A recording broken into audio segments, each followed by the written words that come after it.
کہ मौलवी की बेटी बगैर निकाह के हामला हो गई है। गांव की औरतें मौलवी के घर आने लगीं और पूछने लगीं कि ऐसा क्या हो गया है कि बेटी को ये गुनाह करना पड़ा, उसकी शादी क्यों ना करवा दी, किसके साथ मुंह काला किया। गर्ज जितने मुंह उतनी बातें। गांव की पंचायत ने मौलवी साहब से इमामत वापस ले ली और उन्हें 1 माह का वक्त दे दिया कि वो अपनी रिहाइश का बंदोबस्त किसी और गांव में कर लें। गांव वालों ने भी अपनी बच्चियों को मौलवी की बीवी के पास भेजना छोड़ दिया। हर तरफ से मौलवी साहब परेशानियों में घेरे जा चुके थे। उन्हें कोई रास्ता दिखाई नहीं दे रहा था।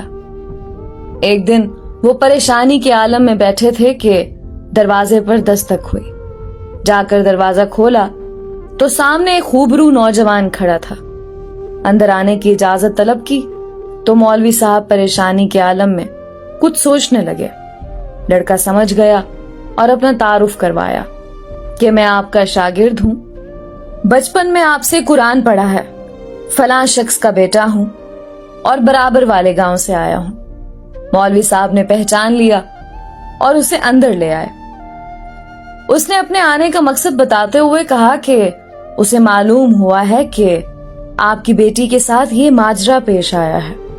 मजीद बताया कि वो शहर से हिकमत का कोर्स मुकम्मल करके आया है और गांव में हिकमत खाना बनाने का इरादा रखता है, लेकिन आते ही उसे इस बात का इल्म हुआ तो उसे यकीन नहीं आया कि ये वाकया सच है और वो इसका राज मालूम करने पहुंच गया। मौलवी साहब को भी कुछ उम्मीद सी नजर आने लगी। उस लड़के ने मौलवी साहब की बेटी की नब्ज देखी, कुछ तफसीलात पूछी और फिर कुछ सोचते हुए मौलवी साहब से 1 बकरे और 1 कुत्ते का बंदोबस्त करने को कहा। जब लड़की को दिन का खाना खाने से मना किया और भूखा रहने को कहा, उसकी बात पर अमल करना पड़ा। मौलवी साहब और करते भी क्या, डूबते को तिनके का सहारा। रात तक सारा बंदोबस्त कर दिया। लड़के यानी हकीम ने गांव की कुछ मुअज़्ज़िज़ औरतों को भी बुलवा लिया और उनसे बकरे का गोश्त पकवाने को कहा। जब गोश्त पक चुका तो उस लड़के ने लड़की से कहा कि पेट भर कर गोश्त खाओ। लड़की भी सुबह से भूखी थी, जी भर कर गोश्त खाया।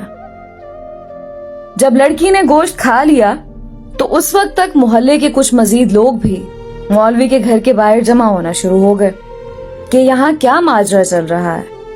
उस लड़के ने मौलवी साहब की बेटी को बुलवा लिया और दूसरे कमरे में ले गया जहां उसने पहले से कुत्ता ज़िबा करके रखा हुआ था। उस लड़की को बताया कि जो गोश्त उसने खाया है वो उसी कुत्ते का गोश्त था। बस फिर क्या था, लड़की ने उल्टियां शुरू कर दी और जो कुछ खाया कुछ ही देर में उसके पेट से उल्टी के जरिए एक मेंढक भी बाहर निकल आया, जिसे सब मोहल्ले वालों ने अपनी आंखों से देखा।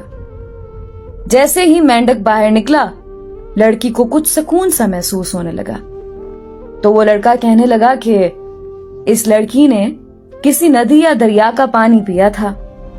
उस वक्त छोटा सा मेंढक का बच्चा उसके हल्क के जरिए पेट तक जा पहुंचा। जब वो मेंढक का बच्चा बड़ा हुआ तो उसे तकलीफ शुरू हो गई और इन्फेक्शन की वजह से पेट भी फूलना शुरू हो गया। गांव के सब लोग उस लड़के की जहानत और हिकमत देख चुके थे और उस लड़की की पाकदामनी भी सब पर वाज़ेह हो गई। मौलवी साहब ने उस लड़के के इसरार पर अपनी बेटी का निकाह उस नौजवान से कर दिया और यूं वो हंसी खुशी अपनी जिंदगी बसर करने लगे। दोस्तों, इस कहानी से हमें सबक क्या मिलता है? इस कहानी से हमें सबक ये मिलता है कि अगर आप किसी को पसंद करते हैं ना और वो अगर आपको नहीं मिल पाता तो उस पे आप गलत तोहमतें ना लगाना शुरू कर दें, उसका मजाक ना बनाएं और उसको बदकिरदार ना बना दें। और मोहब्बत में इल्जामात नहीं लगाए जाते होते। अगर आपने मोहब्बत की है और वो अगर आपको नहीं मिली तो इसका मतलब ये नहीं कि आप अगले पर इल्जामात लगाना शुरू कर दें और उसे बदकिरदार साबित करें।